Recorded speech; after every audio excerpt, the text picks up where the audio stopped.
7 divided by 3 can be written as 7 over 3.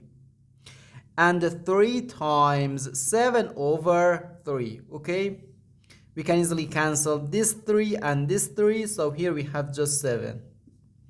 And 7 divided by 7 equals 1.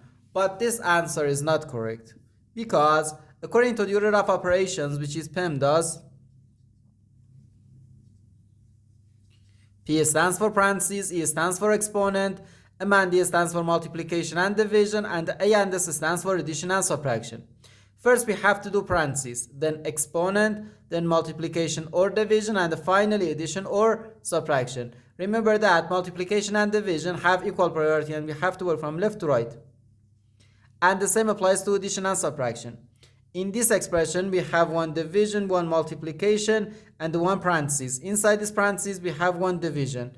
Here we have a multiplication because in mathematics when a number is placed next to parentheses it means multiplication, and we usually don't write the multiplication sign for brevity.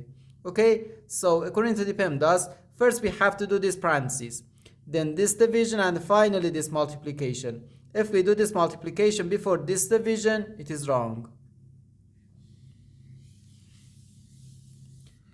So first we have to do this parentheses. Inside this parentheses we have 7 divided by 3.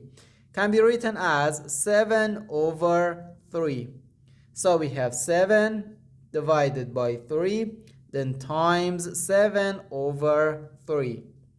Now we have one division and one multiplication. As I said, multiplication and division have equal priority and we have to work from left to right.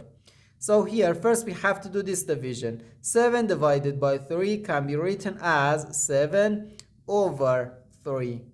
Then times 7 over 3.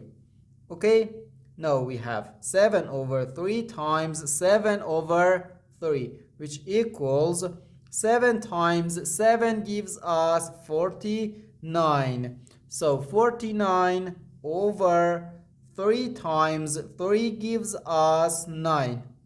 So we have 49 over 9. And this is our final answer to this problem. The correct answer is 49 over 9.